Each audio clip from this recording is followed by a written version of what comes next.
Ayan, praise God. Napakabuti ng Diyos sa atin. Amen po? Alam niyo po, ngayon po tayo po ay magsisimula ng ating bagong serye. Ito po ay napakahalagang pag-aralan pagkatapos ng eleksyon. Siyempre, eleksyon, ano lang yan? Simula lang yan. Ito na yung transition natin.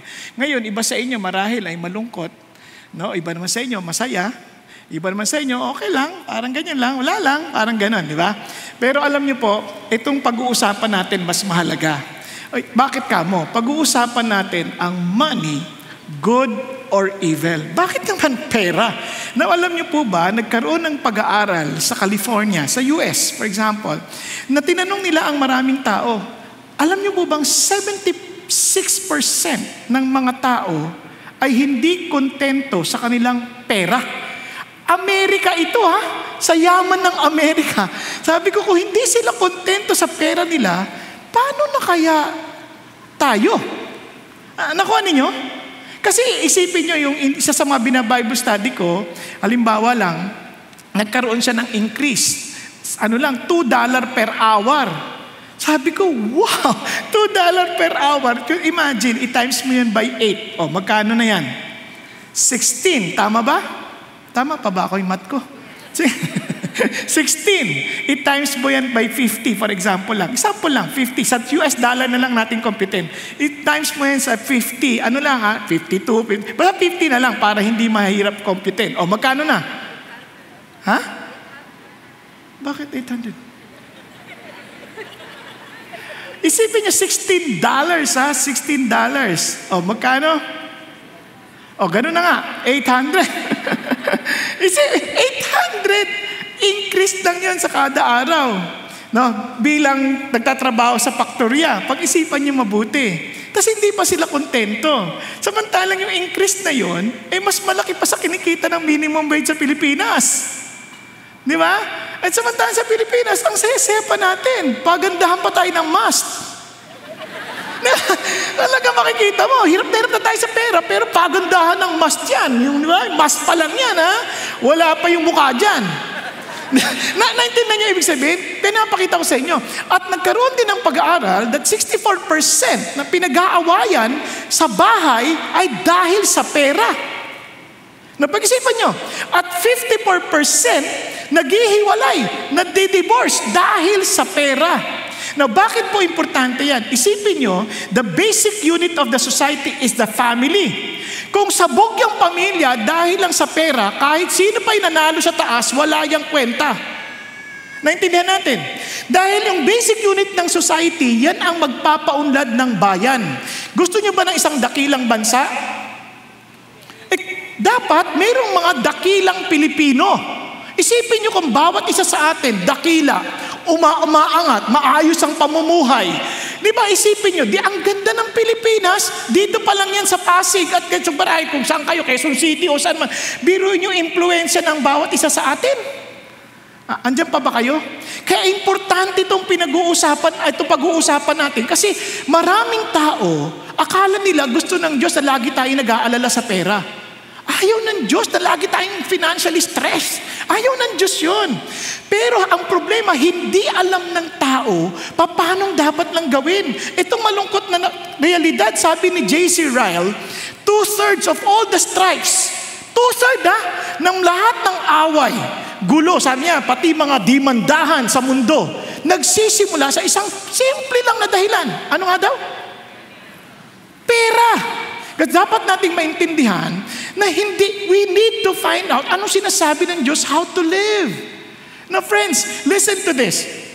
Yang pera na yan, napaka-importante niya sapagkat yan ay pagsubok sa atin para malaman ang ating totoong pagkakatatayuan bilang bawat individual. Sabi ng Panginoon, tingnan ninyo, sabi niya, sa makatwid.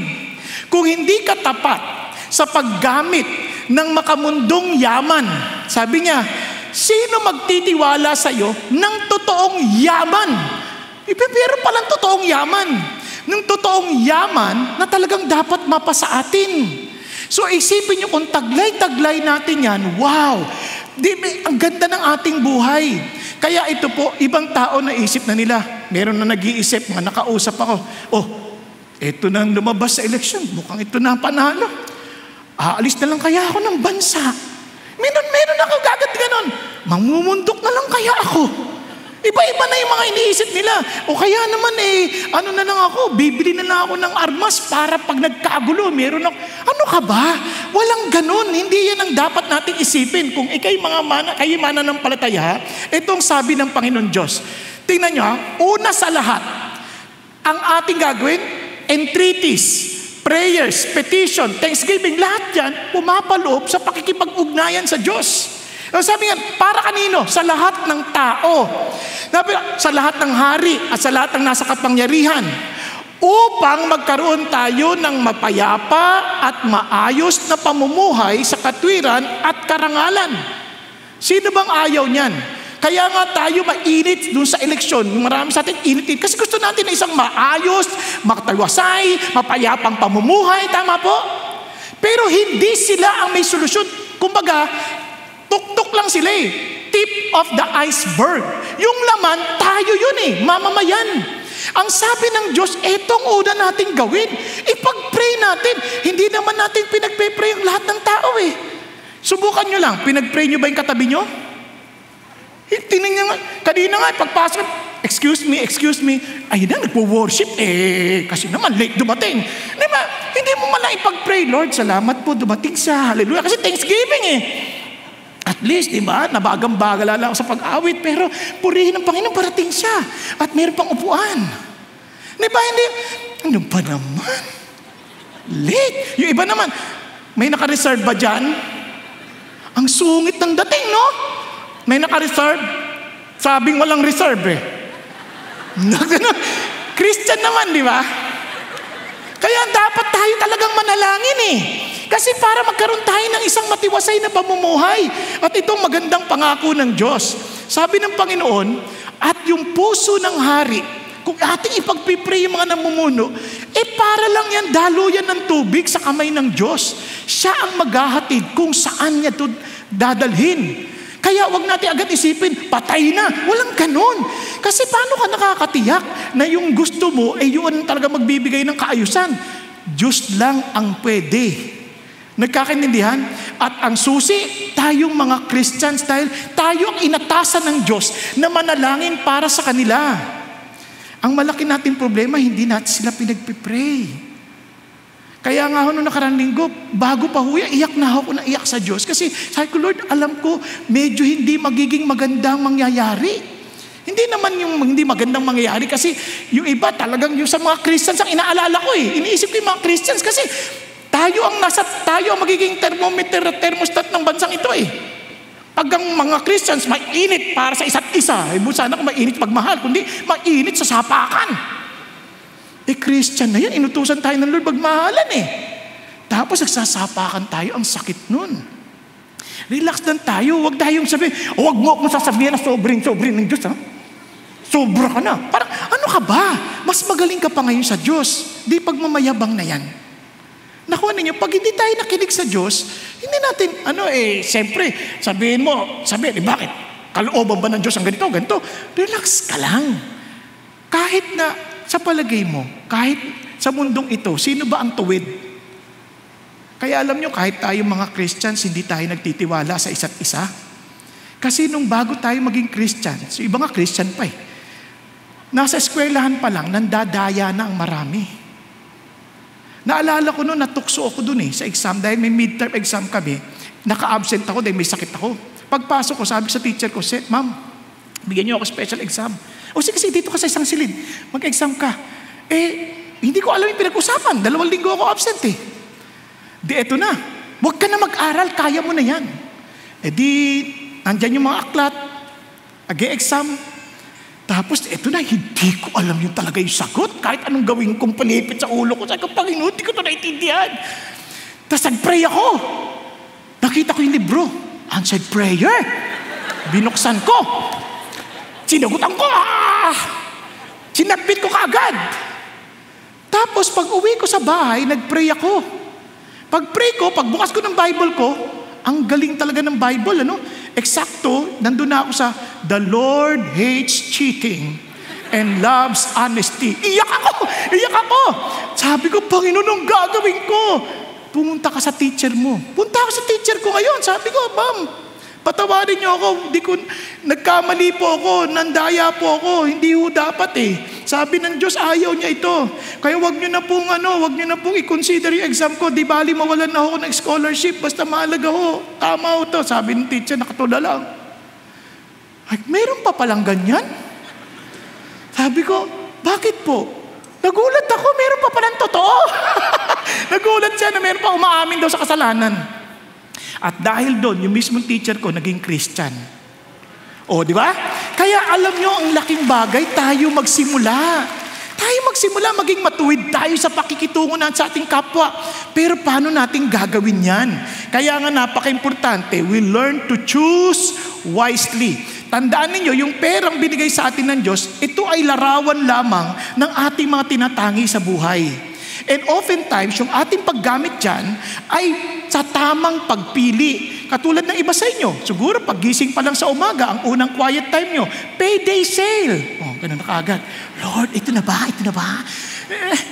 Namimili ka na kaagad. Hala, ganyan. Relax ka lang bago ka magpakapuyat sa mga ganyang bagay. Tanungin mo yung sarili mo, you better choose wisely.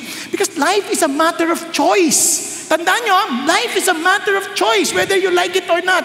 Pag-isipan nyo mabuti. Now, ganyan nyo sa buhay, as I've said, life is a matter of choice. Di ba? You can choose to be angry or calm. Alam nyo, may choice yung pagiging galit, ha? Sabi mo, wala kang choice sa pagiging. Kaya mo yan, tinan mo. Pagka may gano'n, gulo ninyo. Biglang, tapos, boss nyo. Hello? Opo. Opo. You see, may choice ka. Hindi totoo walang choice. Naku ha? Ano pa? Sabi gano'n, you can choose to be what? You can choose to be sad or rejoicing. Kaya sabi nga ni Lord, rejoice. Again, I say rejoice. Diba? Inutos yun because you have a choice.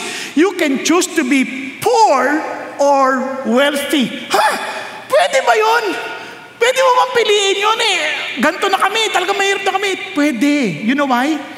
Remember this. Wealth is not measured by how much money you have, but by how much of your money have you. Okay ba yan? Andiyan pa kayo? Ang dunong yaman, hindi yan nasusukat kung magkano pera mo. Ang sukat, paano ka inaari ng perang hawak natin. Okay ba yan? Kaya nga dito sa Mateo, makikita ninyo si Jesus, sabi niya, if you wish to be complete, kasi may mama mayaman, bata pa. Sabi niya, Lord, how can I enter the kingdom of heaven? Yun ang kanyang tanong. And obviously, sa isip niya, dahil lumaki siya sa Hudyo, na kapag ikaw ay matuwid, normally, blessed ka financially. Although may katotohanan yun dahil lang sabi ng Panginoon, if you follow this, if you follow me, you will be blessed. Pero hindi laging garantisadong ganun ang epekto. Kasi yung yaman has nothing to do with how much money you have, but the condition of your heart, yung condition ng iyong puso. Kaya sabi niya ganoon, Lord, paano ba ako maliligtas? Sabi na, alam mo ba yung utos ng Diyos? Opo, bata pa na ako, ginagawa ko na yan. O sige, para kumpleto na. Ibenta mo lahat ng yaman mo. Ipamigay mo sa mahihirap at magkakaroon ka ng yaman sa langit. And sabi niya, sumunod ka na sa akin. It's a choice now between Jesus and the wealth He owns. Tama ba? And problema, sabi niya, yung mayamang, yung batang lalaki, malungkot, lumayo. Sabi niya, kasi dami niyang pera Ibig sabihin, inaari siya ng kanyang pera. Hindi niya pag-aari yung pera, inaari siya ng kanyang pera. Kaya sabi ni Jesus, sinasabi ko sa inyong katotohanan, napakahirap sa isang mayaman na pumasok sa kaharian ng langit. Bakit? Sabi niya, kasi mas madaling makapasok yung kamelyo sa mata ng isang, karayom, kaysa sa mayamang lalaki na pumasok sa kaharian ng Diyos. Grabe, no? Parang sinasabi kagad nila, ikaw yung mayaman na yun, matuwid na. Hindi pa makapasok sa langit Paano pa kami? Paano pa kaming mahihirap? Paano pa kaming mga hindi magandang lakad namin? Kaya sabi ni Jesus, siyempre malungkot. Sabi niya, sino pa maliligtas? Sabi niya, tinignan silang lahat. Sa tao, imposible. Pero sa Diyos, walang imposible. Naintindihan? Sa madalit salita, if you treasure God and Jesus, walang imposible. Nagkakandihan. Kaya lang paraan. Ngayon, hindi siya kailangan huwag kang ariin. Kaya nga si Zacchaeus, napansin niya yun. Si Zacchaeus naman, sabi niya, nung nakita niya si Jesus, napansin niya sa preaching ni Jesus, tagang, eto, kailangan ko. So he chose Jesus. Kaya sabi mismo ni Jesus, nasunod siya sa puno, dahil maliit na tao lang siya, kapareho ko. Umakyat siya para makita niya si Jesus. Pero sabi niya, "Uy, baba ka. That's my pagbabahin. Pupunta ako sa bahay mo ngayon, dito ang tuwa." Pagkatapos sabi niya, "Lord, kalahati ng kayamanan ko, ipamimigay ko sa mahihirap. At," sabing ganon, "kung meron man akong niloko, ibabalik ko ng 4 na beses." Sarap, no? Talagang talagang nagsisisi siya. Naintindihan mo natin? At nung nagsisi, sabi Jesus, ngayon, ang kaligtasan ay nandito sa tahanan ito. Kaya napaka-importanting bagay ito sa buhay natin. Mga kapatid, ang salapi, sabi ng Bible, hindi naman problema yan. The love of money is the root of all sort of evil. Yung pera, neutral yan. Walang kinalaman yan sa masama o mabuti. Nagkakaintindihan? Kung feeling mo masama yung pera, para hindi ka mahirapan, ibigay mo sa akin. Okay? Pero ulitin ko yung pera, hindi yan masama o mabuti. Ang nagdidikta ng kasamaan at kabutihan ng salapi ay yung ating puso. Kaya sabi ng Bible, the love of money, ayan ang ugat ng lahat ng uri ng kasamaan. Nasusundan natin. Ngayon, kaya nga, remember this, money does not corrupt everybody. Hindi naman talaga. But the love of money corrupts anybody. Are you following? Lahat ng tao makukorrupt sa pagmamahal sa pera. Kaya ingatan ninyo. So how would we know? Sa ating mga choices, lalabas kung sino talaga ang ating minamahal. Kaya choose wisely. Are you following? Now, sa bagay na to, 3 bagay po na ating pagpipilian. 2 treasures, 2 perspective, 2 masters. Kung napansin po ninyo kanina, nung binasa po ng ating pong kapatid na si Eric, di ba? Binasa niya yung Matthew chapter 6:19 hanggang sa 34 ata, nabasa pa niya. Isipin nyo, doon pa lang pinakikita po na we have to make choices. Out of every choices, meron pong 2 treasures, meron 2 perspective, at 2 masters. Ano pong ibig sabihin yan? Balikan natin yung Matthew. Okay? Sabi rito, do not store up for yourself treasures on earth. Doon pa lang sa simula, parang sabi niya, huwag kayong mag-iipon ng salapi dito sa lupa. Sa halip, sabi ganoon, store up for yourself treasures in heaven. Mamaya, papakita ko sa inyo, verse 20. So ano ibig sabihin? Doon pa lang sa unang salita, store up. Ibig sabihin, God is giving everyone the ability to store, mag-ipon. Lahat ng tao, binibigyan tayo ng pagkakataon ng Diyos para makapag-ipon. Sa hindi totoo na hindi natin kayang gawin yun. Kasi binigyan tayo ng Diyos. Kaya sabi sa Deuteronomy, you shall remember the Lord your God, for it is He who is giving you the power to make wealth. Madalas, ang excuse natin, kaya ako mahirap, wala akong kakayanan eh. Hindi totoo yan. If you belong to Jesus, remember this. Remember this. God can give you the ability to earn. Wag mo sabihin, hindi ko kaya. Maraming sasabi, mahirap sa Pilipinas, wala namang trabahong ino-offer eh. Wala naman akong kayang gawin dito. Ano ka ba? Yung naalala ko nung nagseseminar ako, sabi ng mga ilang mga tao, sabi gano'n, hindi ko sabihin sa inyo kung sino sila, baka mahusgan nyo pa. Sabi gano'n, ang problema sa Pilipinas, yung mga Chinese na yan. Sabi mo naman gano'n. Ay, bakit naman mo nasabing ganyan? Pero bago lang sila dumating dito, yumaman na sila kaagad. Sabi ko, hindi ka ba nahiya nun? Bakit? Dito ka na pinanganak, di ka yumaman. Sila dito nga dumating yumaman eh. So kaya mong yumaman. Kaya mong magkaroon ng pera. Kasi God alone can give us the ability to gain wealth. Are you following? Kaya hindi kasalanan ng mga tao nag-migrate dito. Hindi kasalanan yun. Kahit sa Amerika, kaya nga nagkakaroon ng ng hatred sa Asian, di ba? Kasi isip nila, inagaw yung trabaho. Hindi na, nakalimutan nila yung katotohanan that only God can give us the ability to gain wealth. Nandiyan pa ba kayo? Kaya wag tayo ang isip ng, sino kayang muutangan ko ngayon? Wag!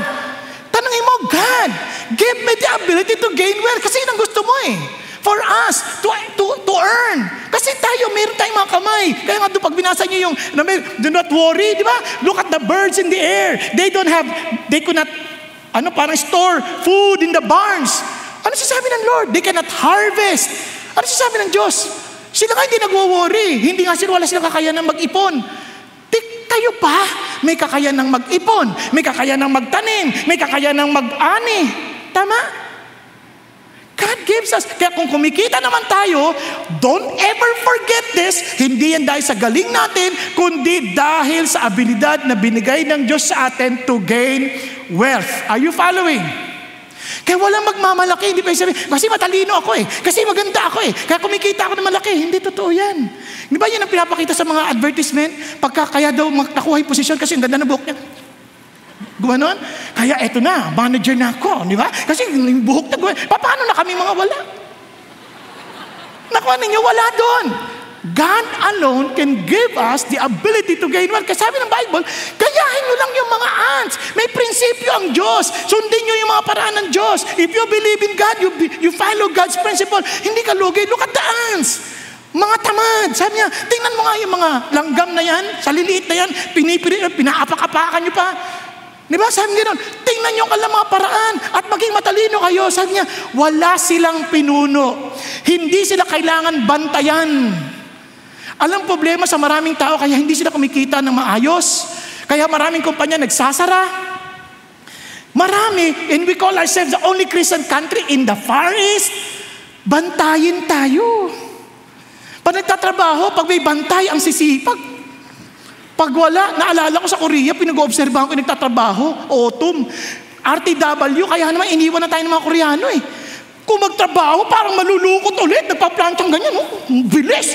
Ako, grabe yung bilis naman nun. Ang daming damit na pinaplantsahan. Tinitingnan ko, wala mang bantay, sila lang dalawa. Walang kwentuhan. Pag break time nila, 15 minutes, kwentuhan sandali, tapos trabaho na naman. Sa Pilipinas, iba. Diba? Pag walang bantay, kwentuhan ng kwentuhan.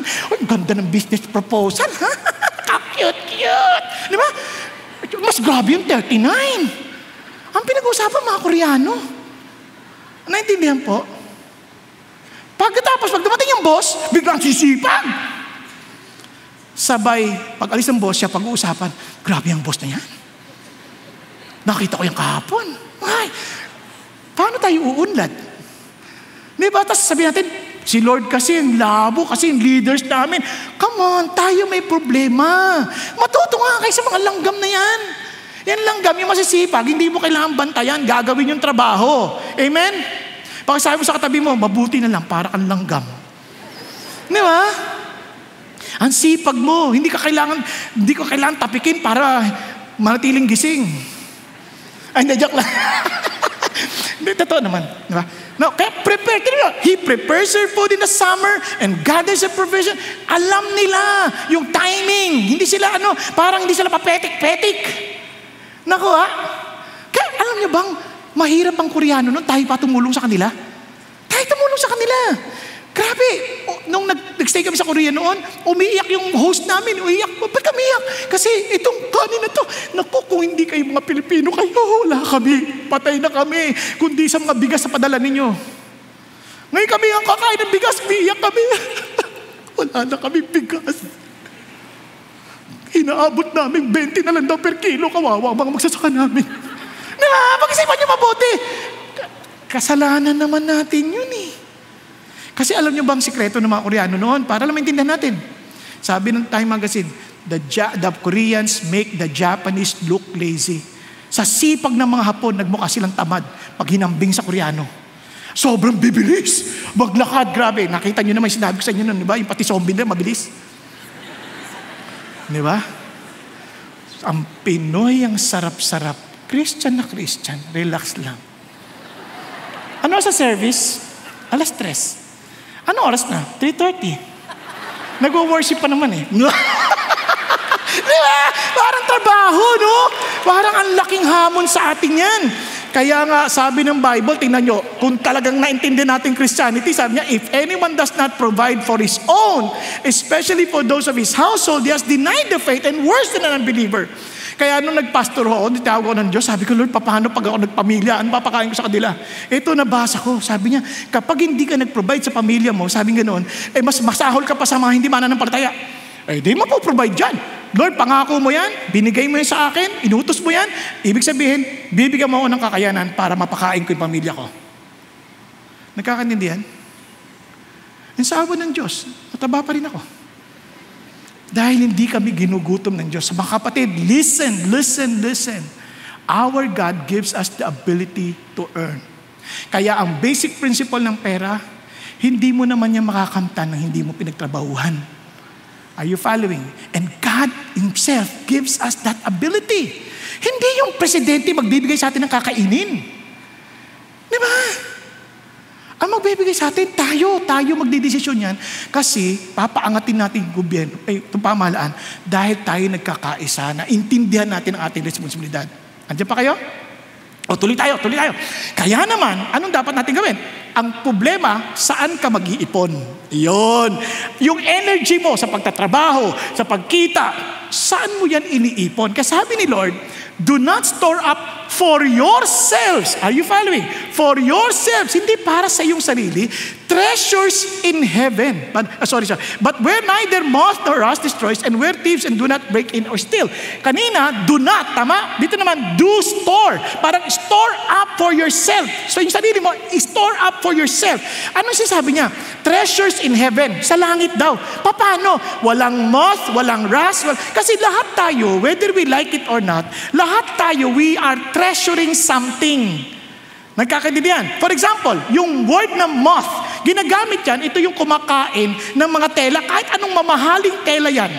Kahit may buhaya pa yan, kayang kainin ng moth yung buhaya. Nagkakaintindihan tayo? Kahit ano pa yan, kaya niyang kainin yan kasi ganyang katindi ang moth. Now, what God is saying, minsan ang ating sinasamba, yung ating treasure, not necessarily yung literal na pera, kundi ang ating treasure, yung ganda. Kaya we're so, talaga parang parang preoccupied ng kaiisip ng ating susuotin. Kaya iba sa atin, hindi nga tayo makapunta kagad sa service kasi inisip natin, bagay ba ito? Ay, ang taba. Nakakapayat. Ay, nakakaitim. Kung ano-ano, hindi mo alam kung ano susutin mo. Pero kung dalawa lang damit mo, wala kang choice. Eto na, susutin ko ngayon. Di ba? Wala kang problema. Kaya nga, napaka-importante yan. Minsan, we treasure our beauty so much. Kaya we spend our time making sure na yung mukha natin maayos. Nilalagyan ng kung ano-ano. May putik, merong langis. Tapos sisindihan. Na bakit? Para manatiling maganda. Pero, kaya, ang totoo niyan, habang iniisip mo na yung ganda ang iyong yaman, laging nararamdaman mong pangit ka. Because in this earthly treasure, there is moth that destroys. Nagkakanindihan tayo. Kaya sabi ng Lord, huwag mong sayangin oras mo dyan. Ano pa? Sabi nga nun, yung rust destroys. Ibig sabihin, anything that will, yung mga precious metals, hindi na yung rust na yan, hindi lang yung kalawang yan, kundi yung anything that na nakakapagdumi sa metal na yan. Yung nakakapag-alis ng kinang, ng ganda. Yun ang sinasabi na nagpapawala ng value. Yun ang sinasabi niya. It destroys. Where thieves, kasi pati yung, pagnanakaw, nananakaw lahat yan. Sa madaling salita, parang sinasabi niya literally, do not treasure on earth, but treasure things in heaven. Nasusundan po. Yun ang sinasabi ng Panginoon, parang doon tayo mag-focus. Kasi sa totoo lang, bawat isa sa atin, para tayong si Gollum. Alam si Gollum, ang ganda-ganda niyan dati. Pero nung nakuha niya yung singsing, naalala niya sa Lord of the Rings? Yung nakuha niya yung singsing na yan, pumangit na lang siya ng kamukha nito. Di ba? Diba? Ganyan naman tayo eh. Yung parang mga bagay na parang, huwag mong gagalawin yan. That's something precious. Bakit mo sinunod yung damit ko? Precious. Di ba? Nagaskas yung sa kotse ko. Precious. Lahat mayroong ganun. Lahat mayroong tayong tinataglay na ganun pagtatalo sa ating isip. Kasi sabi nga ni David Foster Wallace, sabi niya, if you worship money and things, if they are where you tap your real meaning in life, then you will never have enough. Kapag ang isip mo, eto magbibigay ng saysay ng buhay ko, itong bagay na to, naku, hindi ka masasapatan. Ang sabi niya, then you will never have enough. Never feel you have enough. Hindi ka masasapatan. If you worship your body and beauty and sexual allure, and you will always feel ugly. Yun ang sabi niya eh. Kahit weights ka ganyan, mami. Parang, naku, may bilbil na ako. Naku, yung muscle ko nalaglag na. You will always feel something like, oh, parang bakit ganito? Bakit yung mukha ko nalaglag na, bumababa na? Siyempre, lahat yan pababa na ng lupa. Ano ka ba? Hindi mo napansin, nung bata tayo, ganyan tayo, pas dahan-dahan. Pababa ng pababa, palapit na palapit sa lupa. Ganyan talaga ang buhay. Kasi sabi niya gano'n, and when time and age starts showing, you will die. Showing, you will die a million deaths before they finally grieve you. Ang lungkot. E sabi niya, and look at this. Naku. Kaya sabi niya, ayaw gumalaw. Yan. Worship power, you will end up feeling weak. Minsan kasi ang isip na kapangyarihan eh. Kailangan ako maging pangulo dito. Parang manghihina. Lalo kang nag-feel na insecure and afraid, and you will need ever more power over others to numb you to your own fear. Kasi may takot ka eh. Para mamanhid ka lang sa takot mo. Worship your intellect. Isip mo, yung talino ko, yan ang aking treasure. Sabi niya, being seen as smart, you will end up feeling stupid. And a fraud always on the verge of being found out. Ang lungkot.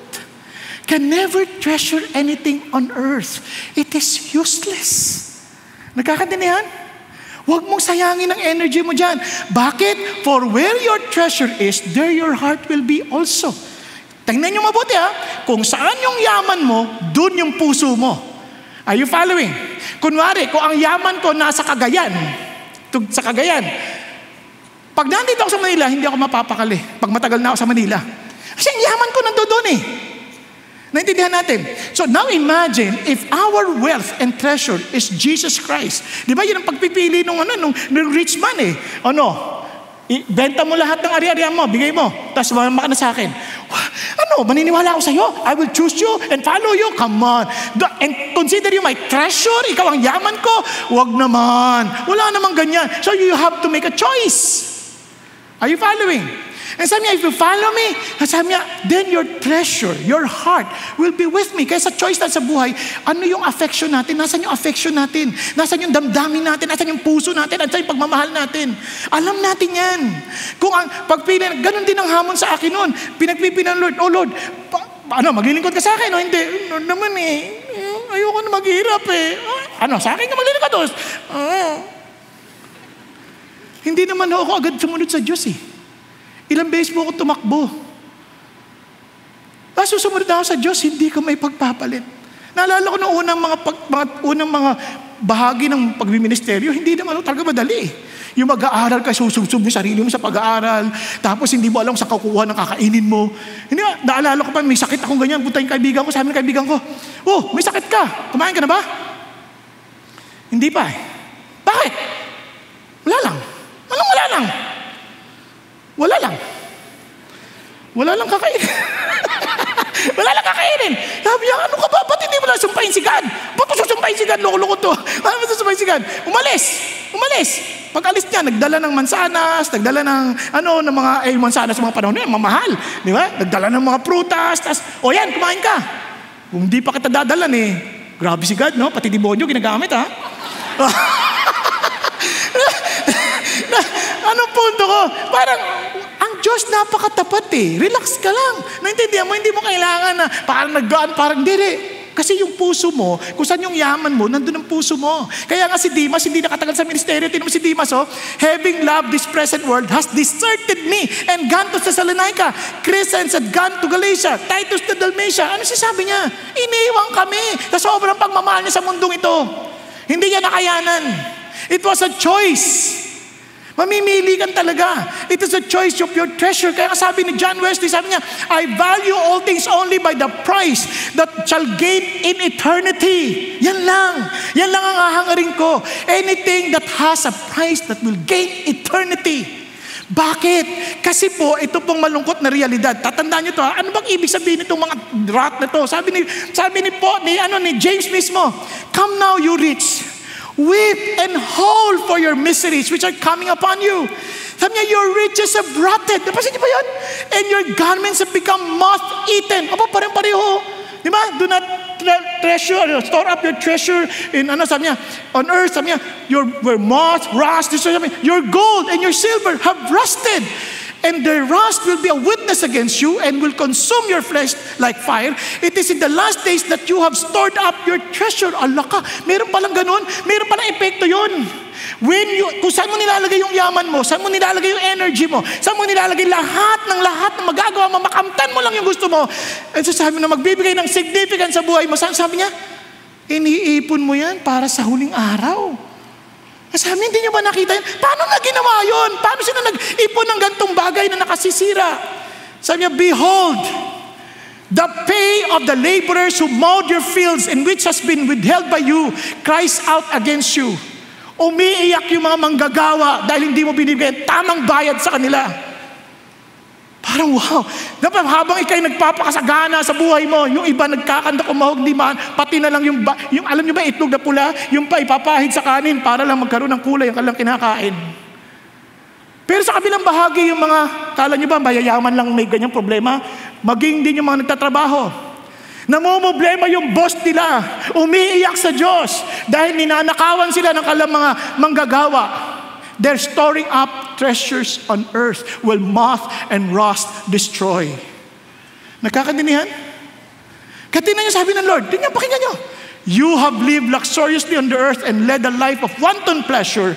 You have fattened your hearts in a day of slaughter. May araw ng katay.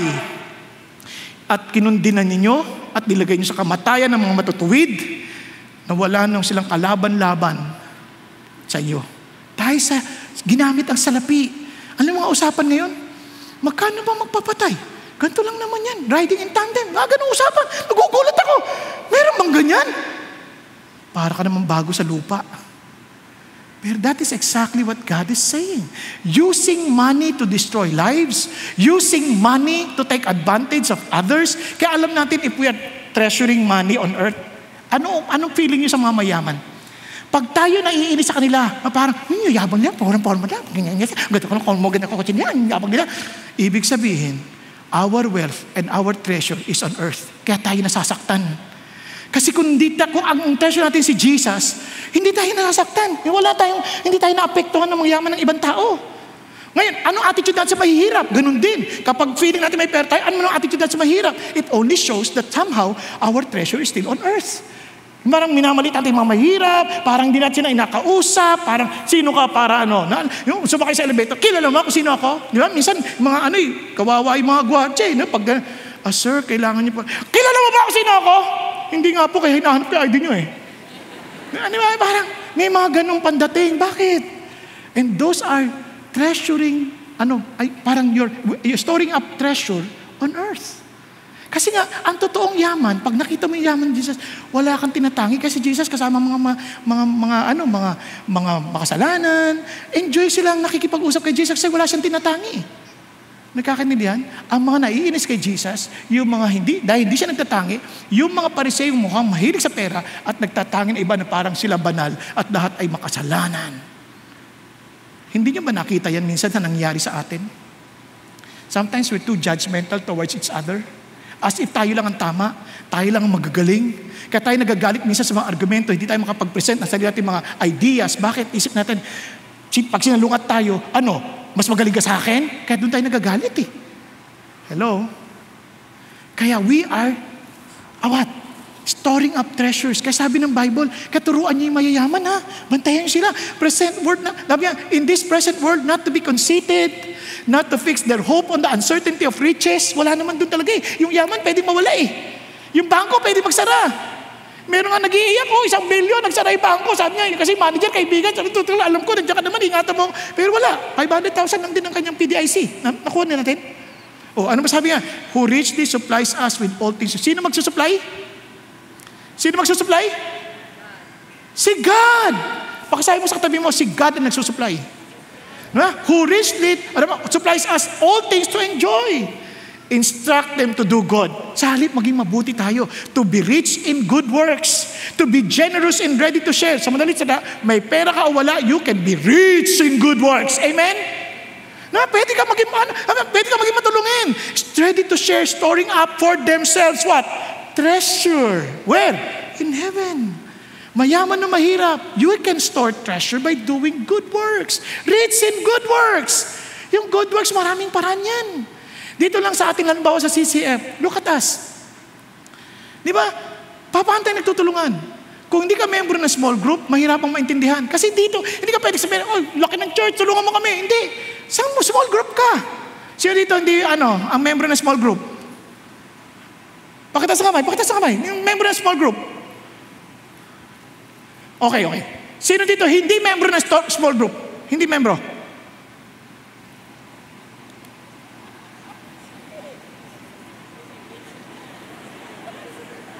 Sino dito naintindihan ang sasabi ko? Kasi parang hindi ko alam kung ano talaga alam nyo eh. Kasi, member small group, yun din ang daming, tapos yung, hindi din nagtaas. San ka? Meron ba ibang group? Hindi, alam nyo kung bakit? Kasi we need to be part of a small group dahil yun ang katawan ni Jesus eh. There's a temple, house to house, doon tayo nagkakatulungan. Paano pag may lumapit nyo, tulungan mo kami. Sino ka ba? Hindi kita kilala eh. Nakuha niya ibig sabihin? Kasi lahat na lang ng tao pwede lumapit sa'yo. Hindi ka naman ganun kayaman na kahit sino, buhos na ba, paulanin kita ng yaman. Si God lang pwede gumawa nun. Nakuha ninyo? But we need to be responsible with whatever God has given us. Paano? Small group. Dahil doon sa small group, nagtutulungan. Di ba? Ang sarap nung gano'n, parang pag may nangungulangan, hindi, pag-pray natin to, mayroong sakit. Oh, hindi na pinagtatanong, may kailangan ka bang pera? Hindi, pinag-pray mo eh. Sasabihin naman sa'yo ng Diyos, tulungan mo yan. Nakuha po. Andiyan pa kayo? Tapos iba galit na galit. Yung laman tumulong sa church. Saan ang grupo mo? Wala. Sino na may sakit ka? Wala. Paano ka tutulungan? Parang, ang saya-saya mo ha? Nakuha natin? Yeah, friends, remember this. Instruct them, instruct everybody. God has blessed us. Kaya nga sabi ng Lord, we need to treasure who? Jesus. Let's treasure Jesus. Kaya nga, dahil tuwa po ako sa kwento ni Pastor Peter kanina at gusto ko na ikwento rin sa inyo. Si William Tyndale, for example, talaga nagsimula siyang isulat po. Kasi noong mga panahon na yun, mga clergy, mga nobles, yun lang po nakakapag-aral. They can read Hebrew, they can read Greek, pero ang mga common tao hindi eh. English ang salita nila. So anong gagawin nila ngayon? They will never know about the scripture. So ang ginawa niya, talagang he started to translate the scripture into English para maging available sa lahat. Ayaw nila yun, bawal yun. Kasi pag ginawa mo yan, paano na makokontrol ang tao? Kaya alam niyo, pag hindi kayo pinagbabasa ng Bible, kabahan kayo. Ibig sabihin, mayroon silang tinatago sa inyo at maaaring kontrolin kayo. Para sabihin, kami lang pwede mag-interpret. Pwede ba? Kaya nga available ang Bible. Kasi tandaan niyo, sabi ng Lord, meditate on this day and night. Iyang utos na yan para sa lahat. Blessed is the man who meditates, who delights in the Word of God, who meditates the Word of God day and night. Blessed is the man. Hindi mga pastor lamang, hindi mga leader lamang, hindi mga mayaman lamang, kundi blessed is the man. Nagkakaintindihan po? Kaya ito ang sabi niya, kaya ito ginawa niya, pinagbabawal. Nung nagawa niya, na-translate naman yung Old Testament, nahuli siya. At nung nahuli siya po ay binikte bago sinunog. Pero nung binibigti siya, sumigaw siya, Lord, buksan niyo ang mata ng hari ng England.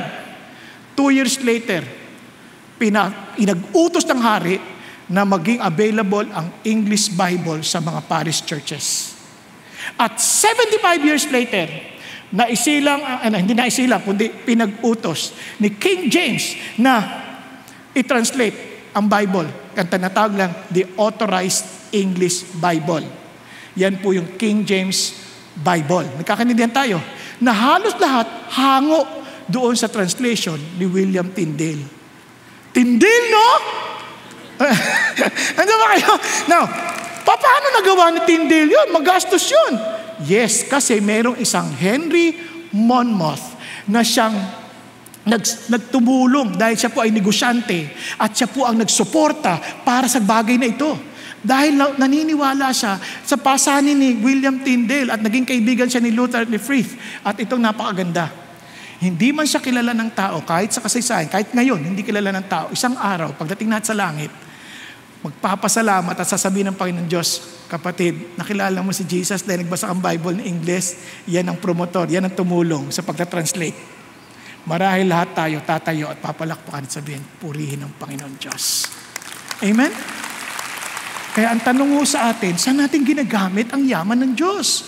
Since God gave us the ability to gain wealth, saan natin ginagamit ngayon to? Saan natin to iniipon? Are we storing it for the cause of Christ or for the cause of this world? Nagkakaintindihan? Lahat yan, yung pang-text natin, yung ating mga kay God yan Gamitin natin for His purpose, for His glory, the advancement of the kingdom of Christ. Sa halip na inuubos natin to sa mga bagay-bagay na hindi ba sama mag-joke, pero minsan ang dami natin sinasayang na energy at resources sa mga bagay-bagay na hindi naman nakakatulong sa kaharian ng Diyos. Mga pagkakalat ng mga chismis na hindi naman totoo. Ito daw ang desisyon, ito na ginagawa ngayon. Pwede ba? Tigilan nyo na nga yan. Pwede bang gamitin natin yun sa resources or store up treasure in heaven? Advancing the kingdom of Jesus. Are you following? Pakisabi sa katabi mo, para kay Jesus Pakisabi, sige mo. Para kay Jesus. Huwag mo sampalin, para kay Jesus. Okay? Para sa Panginoon. Now, pangalawa, tandaan natin, choose wisely. May 2 treasures, eternal and temporal. And of course, may 2 perspective. Ikaw ba'y owner or manager? Bakit ka mo? Tama sabi ng Bible, the eye is the lamp of the body. You see, eye. Ito is something that how you see things. Di ba?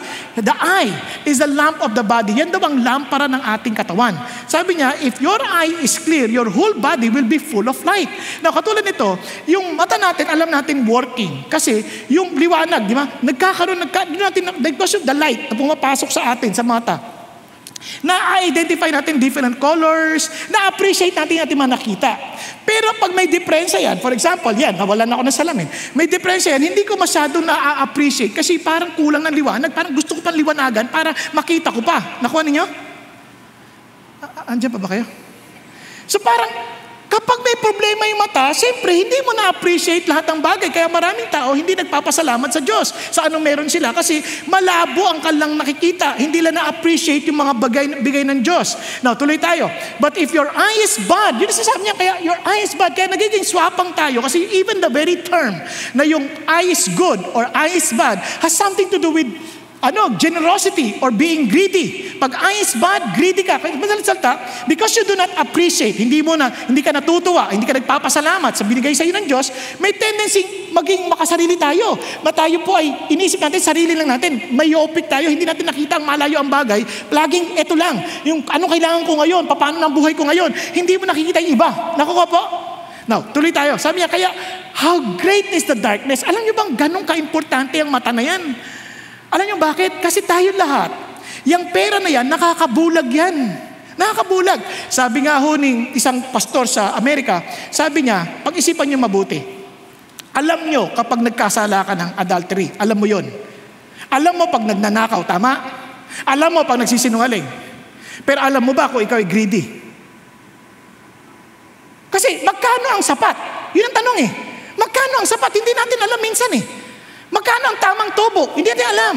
Kaya, kailangan maintindihan natin, kahit sa atin, mayroon ba nagtanong sa atin, pag tayo nagtatrabaho, na minsan hindi natin mapalayan na tayo nagtatrabaho dahil sa kabulagan ng pera. Hindi tayo nagtatrabaho dahil ito yung kaloob ko at dito yung pinagagawa ng Diyos sa akin. Minsan, ito ginagawa ko, sa simula masaya dahil mataas ang kita. Pero mamayang konti, you feel so empty kasi you are now living no longer according to your design.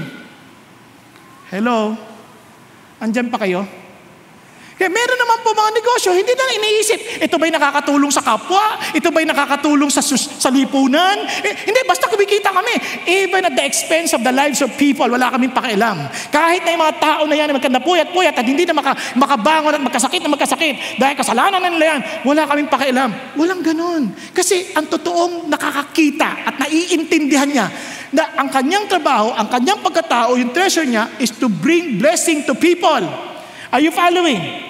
Kasi yan ang idea, hindi yung ating pangsarili lamang. Kaya nga ang hangad ng Panginoon Diyos sa atin, nabantayan natin ang ating mga sarili. Kasi meron tayong tinatawag na mata sa spiritual na puso. Kaya the eyes of your heart may be enlightened.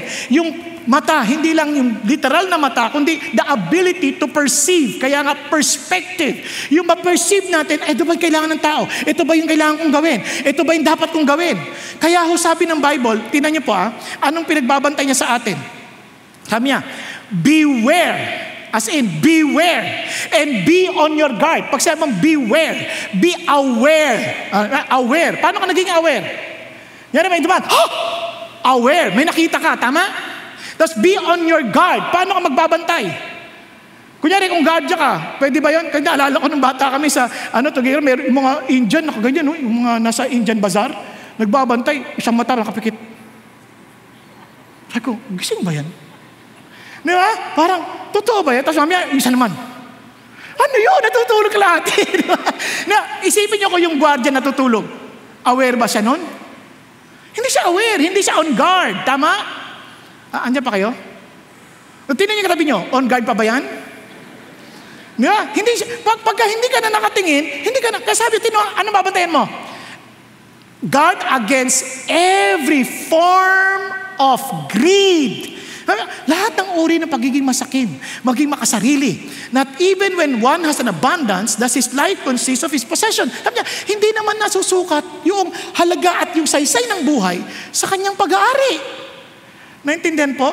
Maraming tao akala lang pag marami silang pera, mas mahalaga sila. Hindi totoo yun. Ang totoo niyan, para lang din yan sa floor ng building. Maraming tao, nandun sila sa 10th floor. Hindi naintindihan ang buhay ng nasa ground floor. Nakakaintindihan? Ang alam nila dito sa 10th floor, merong revolving restaurant. Ang alam lang sa ground floor, merong cafeteria. Hinahangad ng mga tao na sa ground floor, sana makaakyat din tayo sa 10th floor. Para sakali masaya doon, maganda roon. At yung iba namang nakababa mula sa 10th floor, pagdating na sabi niya, ay ang saya-saya nila sa baba. Are you seeing this? Meron silang nakikita na hindi nakikita ng bawat isa. Tandaan niyo to, yung kumikita ng 10,000, anong problema nila? 10,000 din. Ang kumikita ng 100,000, 100,000 din ang problema. Ang problema ng kumikita ng 100,000, 100,000 rin ang problema nila. Ang milyon din. Kapag pinag-usapan nyo, anong utang ng mga milyonaryo? Milyon din. Ano utang ng mga hundrenaryo? Diba? Yun din. Nakita ko na Sabi ko, walang pinagkaiba. Yung hilig mo, tumataas din Napansin niyo ba yun? Tumataas din. Kaya nga sinasabi ng Panginoon Diyos, ingatan mo yun. Kaya nga huwag ka agad-agad pagka kumita ka, huwag ka agad na, kumikita ako, lumalaki, tikam na. Kung ako pinakikita ng Diyos, para saan to? Anong purpose ng Diyos? Kaya bantayan natin ang sarili natin in any form of greed. Bakit? Kasi ito ang isip ng Panginoon Diyos. Katulad ng isang mayamang lalaki, nagbigay siya ng parabola, ng talinhaga, kasi nagtatandito, kasi nagkakalamangan na, magkapatid, nagkakalamangan sa mana Sabi, Lord, tulungan mo naman kami Nilalamangan ako ng kuya. Sabi niya, alam niyo, ingat kayo. Sabi niya, katulad ng mayaman na to, nakapakayaman, productive, and talagang sinasabi sa sarili niya, anong gagawin ko ngayon? Ang dami kong kita. Sabi niya, magpapagawa ako ng bagong lalagyan. Sisirain ko yung dating barn, tapos magtatayo ako ng mas malaki. Tapos doon ako mag-iipon. At talagang sabi niya, you have many goods and stored up for many years to come. Relax, eat, drink, and enjoy yourself. Yun ang puso niya. Sabi niya, mag-enjoy na ako. Di ba yun naman ang hinahangad natin lahat? Kikita ako, magtatrabaho ko na yung para pagdating ng araw. Relax na lang ako. Tama? Kaya huwag kayong a-absent pag linggo. Napansin nyo, relax na relax kayo dito. At least, palinggo-linggo, nakaka-relax. Di ba? Hindi mo kailangan mag-antay ng retirement. But I'm telling you this, ganun ang isip ng tao. Puro pansarili lamang. Para akong magsasaya sa akin, anong gagaan ng buhay ko. Yun ang sinasabi ng Diyos. And that's a form of what? At sabi niya, namamangmang ka. Bakit? Hindi mo ba alam? Ngayong gabi, todas ka na. Sino ba nakakaalam ng buhay natin? Iba nga, lakas na kasi. Mamaya, kausap ko lang Bukas wala na Kausap ko lang siya, ba't namatay? Kasi kausap mo siya Hindi naman. Naintindihan niyo po? Hindi natin hawak. Iba nga ang bata-bata namamatay May 24 years old, 5 years, 15 years old, 17 years old. Bakit kinamatay? Ewan ko, lakas Nag-swimming lang Naligo lang Bigla namatay. Nag-CR lang, hindi na lumabas Yung iba nga nag-service lang nakatulog Hindi na bumangon. Hindi natin alam. Naalala nyo kay Paul, nag-service, namatay, nakatulog. Hindi natin alam. Kasi sabi ng Lord, ano ka ba? Sabi niya, such is the one who stores up treasures for himself, para lang sa sarili, and is not rich in relation to God. Hindi siya mayaman sa kanyang ugnayan sa Diyos. Lungkot, no? And sabi niya, kaya ang sabi ni Paul, ang kanyang bilin, kayong mga nagnanakaw noon, huwag na kayong magnakaw. Sa halip, kayo ay magtrabaho. What purpose? Para yung sa inyong pagmagitan ng inyong mga kamay, makagawa kayo ng mabuti para meron kang maibahagi sa mga nangangailangan. Hindi niya sinabi, magtrabaho kayo para may kakainin kayo. Hindi, trabaho kayo para may maibahagi kayo sa mga nangangailangan. In other words, we are not here to serve ourselves. Nasusundan po. Kaya nga minsan, lalo tayo nakakaramdam ng emptiness habang iniisip lang natin ang ating sarili. Now, para lalo madiinan ho ito, meron tayong kapatid na magpapatotoo ngayong hapon. Ngayon po, blessed po ako kasi siyempre may trabaho din ito, marami rin ito ginagawa, pero bumalik po siya para makapagpatotoo sa atin ang ating kapatid na si James Mati. Magandang hapon po, mga ginang at ginoo. Noong 1983, ang aking kasintahan na naging may bahay ko eventually, ay nakilala si Jesus nung siya ay nag-aral sa Universidad ng Pilipinas sa Diliman. Dahil sa pagbubunyag ng magandang balita ng isang missionary galing sa Campus Crusade for Christ. Ginamit ang aking kasintahan ng Panginoon upang makilala ko rin si Jesus dahil sa kanyang paanyaya sa isang Sunday worship service.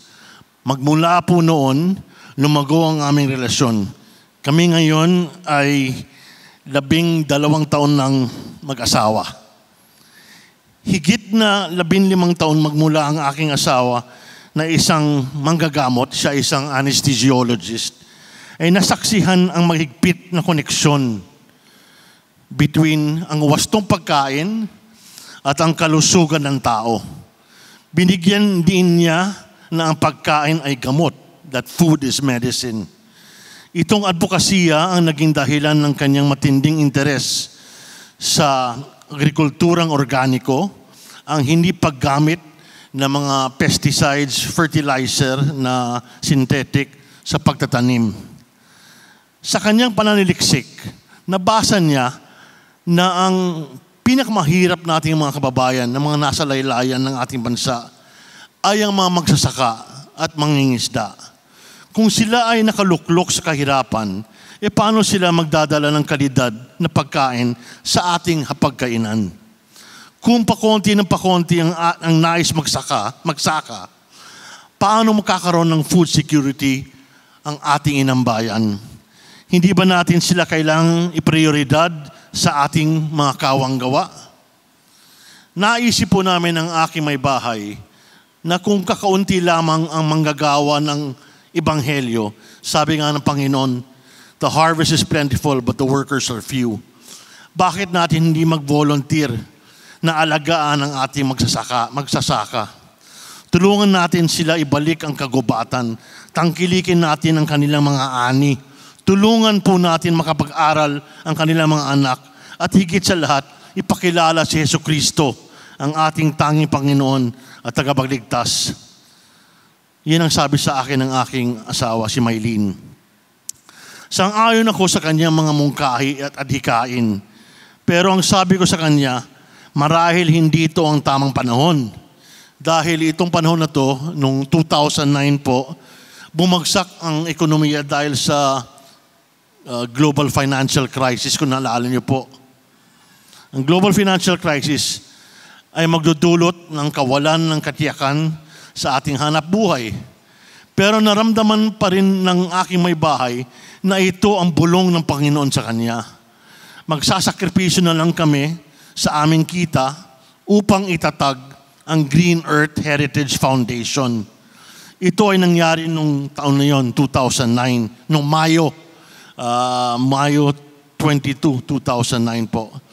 Isang malaking hakbang ng may pananampalataya, a genuine leap of faith, na hindi na kami lumingon sa pinanggalingan namin, So we never looked back.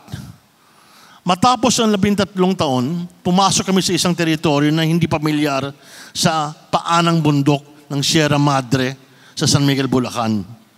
Nagulat at lungkot kami sa nakita naming walang habas na pagpuputol ng mga punong kahoy at pag-uuling ng mga tao doon. Ang mga bata at matanda ay mababa ang antas ng edukasyon. Marami ay hindi man lang nakatapos ng elementarya.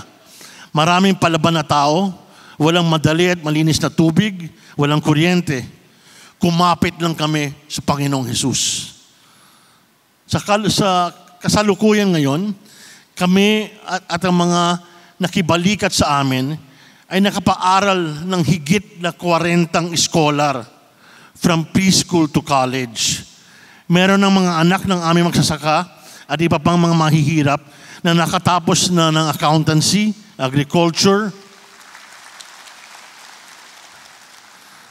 business management, at saka sa susunod na taon, meron na kaming gagraduate sa Conservatory of Music. Sa may musikero kami magiging graduate. Sa larangan ng edukasyon, pinatamasa sa amin ng ating Panginoon ang karangalan at kaligayahang makita ang isa sa aming mga anak na magsasaka makatuntong sa International School Manila. At matapos ng 5 taon, siya ay nakakuha ng full ride scholarship sa Harvard University. Ang aming scholar na ito ay patapos na ng kanyang 2 taon sa buwan na ito. 1 taon na lang, sa awa ng Panginoon, siya ay graduate na sa Harvard, concentrating in history and government. Dahil alam ko po itong service na ito ay Taglish. If you don't mind, mag-switch na po ako sa English. Okay? So in the midst of the unprecedented economic downturn, of which our livelihood program continues to suffer greatly, Green Earth, sa kalagitnaan ng pandemya to, was awarded its single largest grant from a major corporate foundation whose mandate is to plant 3 million trees in 6 years. As a result, we have been able to provide sustainable jobs to an additional 120 indigent residents of San Miguel, Bulacan, and nearby provinces, most of whom lost their livelihoods during the pandemic. In the most difficult of times, the Lord has multiplied our bread and fish. For the first time in our fledgling history, we are able to provide meals to the entire community and the transient forest workers. God's generosity and provision was fully manifested in the midst of the worst economic and health crisis besetting our beloved nation. So in Lamentations chapter 3:22, it is so apt for what we go through. As it says, His steadfast love never ceases. His mercies never come to an end. They are new every morning. Great is your faithfulness, O Lord. On a personal note, from my personal end, several of you have heard of my near-death experience having been stricken with COVID in March 2020. Kamuntik na po mamatay. However, aside from God's loving kindness of saving me from the jaws of death, I was still able to lead my company, Willis Towers Watson, to a banner year in 2020, despite being in quarantine for 45 days. 5 days in ICU, 15 days in a regular room in a hospital, and 25 days self-quarantining at home. Our team grew the business by nearly 12% in the worst economic recession in 73 years. In 2021, we grew by another 7%. So as a result of this, we did not lay off anyone, reduce pay, or cut benefits in the past 2 years. In fact, we gave record bonuses and even hired nearly 800 new colleagues in 2021.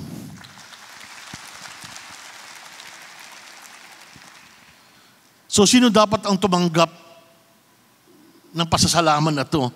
Who gets the ultimate credit for these outstanding results in a very difficult period? truly God alone. Yes, please. So to honor Him, we've encouraged the growth and expansion of our corporate Bible studies in Willis Towers Watson. We have 2 Bible study groups. One is known as the Cool Club. It stands for Jesus, the Center of Our Lives, which is held on Thursday evenings, and TGIF, Thank God Inspiring Fridays. In fact, our very own Paul de Vera gave a powerful talk 2 Fridays ago to this joint session. So today, I am not ashamed of the gospel, and I regularly share the word with business leaders, clients, colleagues, and associates that I was saved by Christ during my bout with COVID, but am redeemed for life by His gracious act of dying on the cross for me. Time and time again, the Lord clearly reminds me in Matthew 6:21, for where your treasure is, there your heart will also be. And more importantly, in Matthew 6:24, no one can serve 2 masters, for either he will hate the one and love the other, or he will be devoted to the one and despise the other. You cannot serve God and money. For my sake, I have decided to serve God. All glory, honor, and praise to Jesus Christ, my Lord and Savior. Maraming salamat po. Praise God, praise God. Siguro po bago pag-pray natin muna si Kuya James, praise the Lord. Aming Amang Banal, maraming salamat sa buhay ni James. Salamat o Diyos sa mga bagay na tinutupad niyo sa kanyang buhay. Dalangin po namin, Panginoon, ingatan niyo po siya. Panatiliin niyo siyang malakas, malusog. Panginoon Diyos, kayo po ang humawak sa kanyang pangatawan. At tunay, Panginoon, patuloy mong palaganapin ang kanyang ginagawa at ang inyo pong ginagawa sa magitan niya. And I pray, Lord, na paramihin niyo pa po ang mga katulad niya. Salamat po, ingatan niyo po ang kanyang pamilya. Panginoon, huwag niyong pahintulutan ng espiritu ng kadiliman, Panginoon, laban sa kanila na magtagumpay aming Ama. And thank you, Lord, that you are our victory. Dahil alam namin kung kayong kakampi namin, walang makapananaig sa amin. Salamat po aming Panginoon Diyos sa pangalan ni Kristo Jesus. Amen. Amen. Praise God po. Malusog na po ako. Praise God. Alam po ninyo, napakagandang paalala. Isipin po ninyo, 2 beses po yan nagka-COVID. And ang ganda nung sinasabi niya na parang dahil sa ikli ng buhay, biglang alam mo, oops, pwede ka palang mawala at any moment. Pero I praise God for their lives na talagang iniisip nila yung binigay sa kanilang abilidad ng Diyos, ginagamit na para sa kalwalatian ng Panginoon. Amen? Kaya gagamitin ng Diyos ang sino man sa atin dito na handang magkaloob ng sarili nila and they will find Jesus as their treasure. Pasensya na po kayo, nag-overtime na tayo, ha? Okay lang? 1 hour pa, ha? One more point.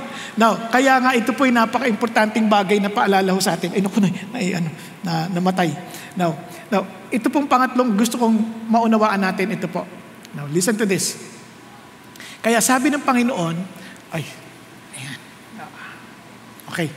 Kaya sabi ng Panginoon, therefore, if you have been raised with Christ, keep seeking the things above where Christ is seated at the right hand of God. Yan ang ating dapat laging pananaw. Set your mind on the things above, not on the things that are on earth. Nagkakaintindihan?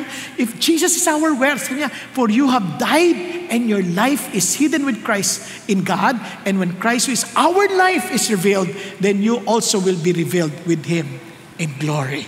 Amen? Yun po ang ating pong hinahangad. Kaya yung sa mata na, yung ating pagtingin, laging, Lord, ito ba yung para sa kalwalatian mo? Ito ba yung para sa igararangal ng pangalan mo? Ito ba yung para sa kawalang hanggan?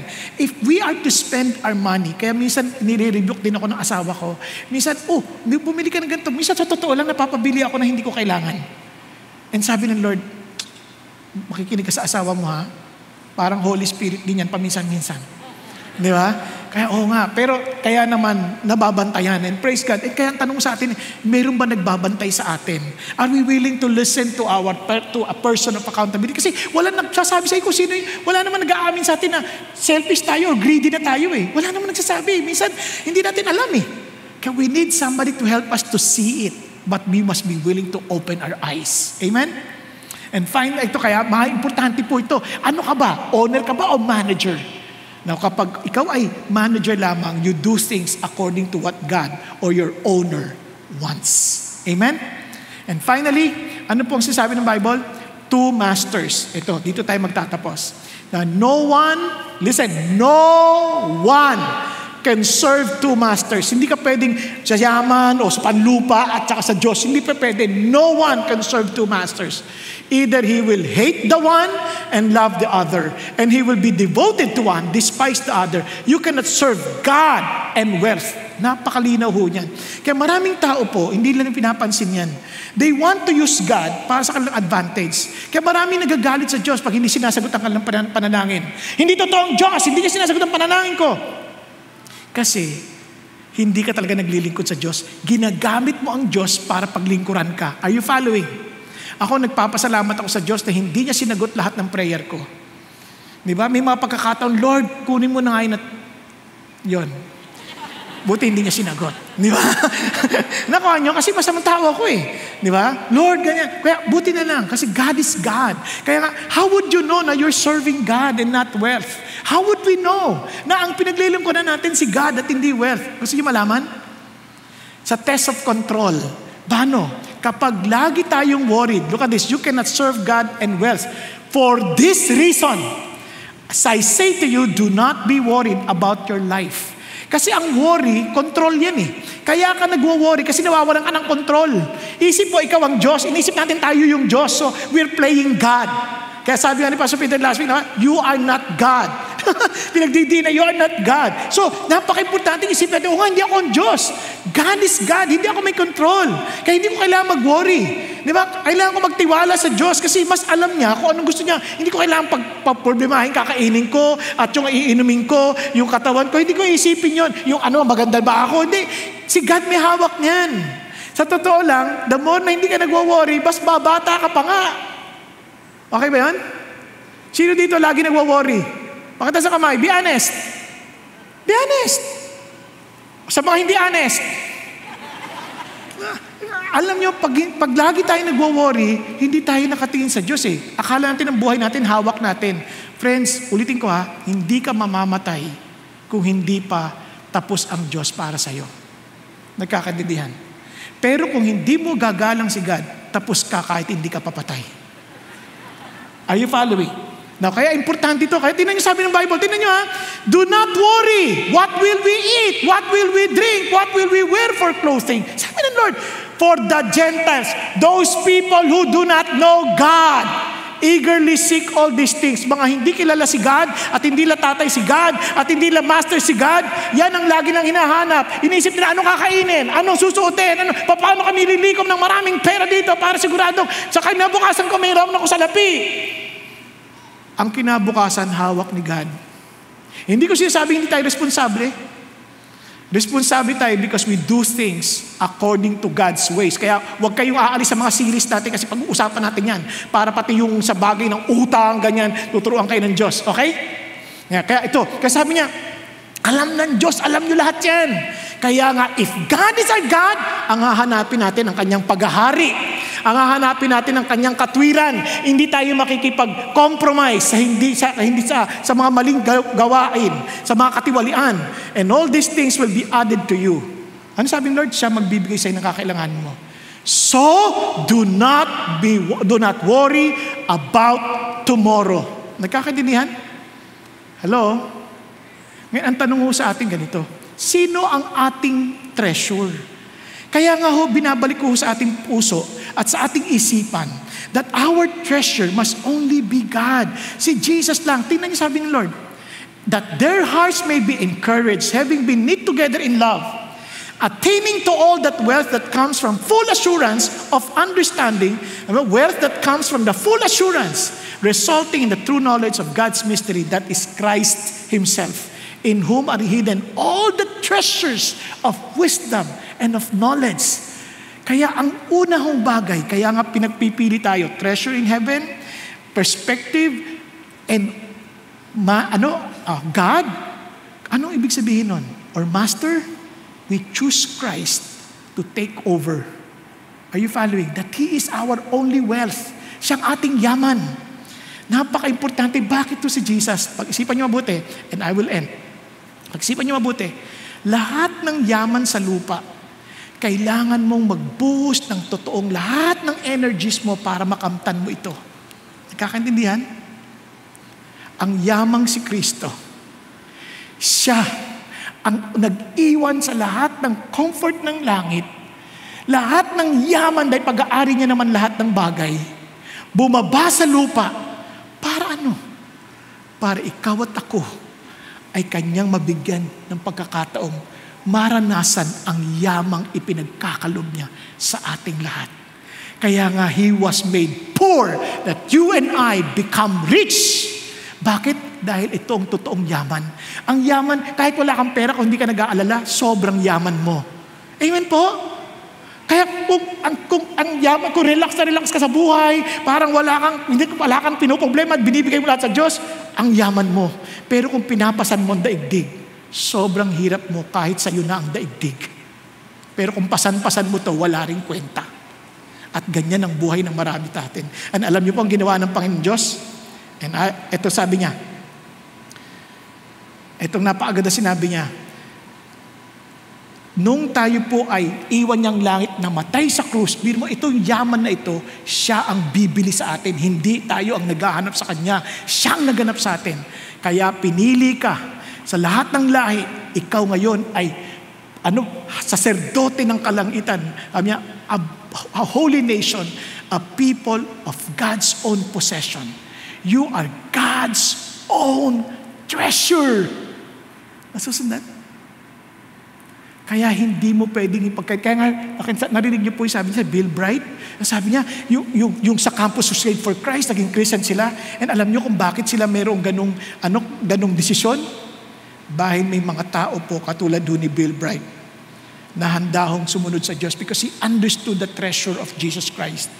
At ito sabi niya, sabi niya, from this day, Lord, nung nakipag-usap at nakipag-niisa ka Panginoon Diyos, he made a covenant with God, choosing God and Jesus as his own treasure more than anything. Sabi niya, from this day, Lord, we surrender and relinquish all of our past, present, future rights, and material possessions to you. Lahat ho inyo na.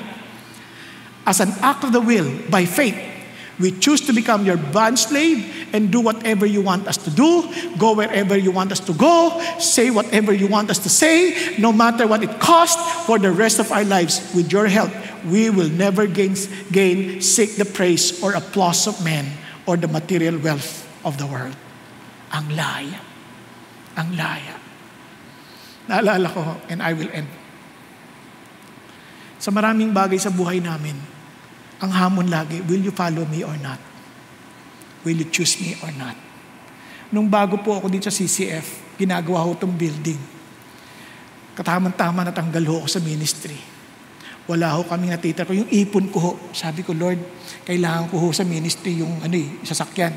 Itong ipon ko para sa inyo. Kaya bibiling ko na. Sabi Lord, bigay mo sa akin yan para sa building. Ay, ayoko, akin to eh. Kaya bibili ko na sasakyan to eh. Sabi ng Lord, anak, opo, binigay ko. Ang ganitong kondisyon namin, Lord, kung tama dinig ko sa inyo, pagtawag ko sa asawa ko. Sabihin ko, sweetheart, yung ipon natin ganito, pasakyan, bigay natin sa building. Ang sabi kasi asawa ko, pag magsasabi ako, bakit? Laging ganyan. Pag nagsabi siya, bakit? Hindi will ni God. Okay? Kasi siyempre, swapang pa rin ako, di ba? Di pagtawag ko, sweetheart, yun daw pera, Wala. Saan ko dadalhin? Bakit? Di ka nagtanong ng bakit? Ako nagtanong. And alam niyo po, hindi nagkulang ang Diyos miski minsan. Kasi siya ho ang yaman. Hindi mo na kailangan pasanin ang buong daigdig dahil pasan-pasan ka ng Diyos. Tayo pong lahat ay yumuko at pumikit sandali. Ang tanong lang po, handa mo bang ibigay ang sarili mo sa Diyos? Handa mo sabihin, Lord, ikaw na po. Hindi na po yung reputasyon ko. Hindi na po yung, papalakpak ng tao. Hindi na po yung, Lord, lahat ng meron ako, sa'yo na. This is yours. You are my king. You are my master. Marahil kahit ikaw ngayon ay alam mong you're a Christian, but somehow, sa iyong choice, hindi laging si God, Hindi laging si Jesus ang treasure mo. Gusto mo bang iwan sa Diyos ang lahat-lahat ng tungkol sa iyo? Kapatid, kung yan ang loobin mo, pwede ka bang tumayo? Sabi mo, Lord, ikaw na ang buhay ko. Ikaw na ang yaman ko. Ikaw na ang kaligayahan ko. Ikaw na ang tagumpay ko. Ikaw ang lahat sa akin. Kung yun ang loobin ng puso mo, pwede ka bang tumayo? At ibigay mo ang iyong sa Panginoong Diyos as He has given Himself to you to be His treasured possession. Thank you, Jesus. Hallelujah. Thank you, Lord. Hallelujah. Panginoon Diyos, maraming salamat po. Kilala niyo po ang bawat isang nandito na nakatayo ngayon. Panginoon, kayo lang po nakakakilala sa kanila. Habang kami po'y nakatayo, aming Ama, sa abot ng aming nauunawaan at nakakayanin, ibinibigay namin ang aming sarili sa inyo. Panginoon, dahil kayo lang ang yaman namin. Kayo ang aming tagumpay. Hindi ang bansang Pilipinas ang aming yaman. Kayo, dahil kabahagi kami ng iyong lipunan. Kayo ang yaman namin, Panginoon Diyos. Maging ang aming reputasyon, na minsan kami nakikipag-away alang-alang sa kapag pakikipaglaban para sabihin kami ang mas higit na nakakaunawa. Pero Lord, binibitawan namin to sa iyo. Lahat ng aming mga pinaglalaban, lahat ng aming mga karapatan, lahat ng aming Panginoon Diyos pag-aari, sa inyo ito. Gawin ninyo ang nais ninyo. At tulungan niyo po kami na lalo pong makita ang saya at ang yamang kayo ang may taglay. Salamat po, Panginoong Hesus, sa pagtanggap niyo sa amin. Hindi dahil kami nag-aalay ngayon sa inyo, kundi una niyong inalay ang inyong sarili sa krus ng Kalbaryo upang ang angdog na ito ay maging malinis at katanggap-tanggap sa inyo. Kaya Panginoong Hesus, pagarian ninyo kami. At nawa ang bawat sa amin, sa tuwing kami magdidesisyon, mamimili, matalino naming pipiliin ang magbibigay kalwalhatian sa inyo. Pipiliin ang instruction ninyo. Pipiliin ang salita ninyo. Pipiliin ang kagustuhan ninyo. Dahil kayo ang aming yaman. Kayo ang aming lakas. Kayo ang aming tagumpay. Kayo ang lahat-lahat sa amin. Salamat po, Panginoon. Nahanganin man namin itanganin kayong kami ang tumangan sa inyo. Kayo ang humahawak sa amin. At tangan nyo kami para ganapin ang kalooban nyo dito sa lupa gaya ng sa langit. Salamat po aming Ama, sa iyo po ang lahat ng papurit, pagsamba at ang pagpapala ninyo ang inyong igawad sa inyong mga anak. Sa ngalan ng anak na si Jesus. Amen. Amen at amen. God bless you.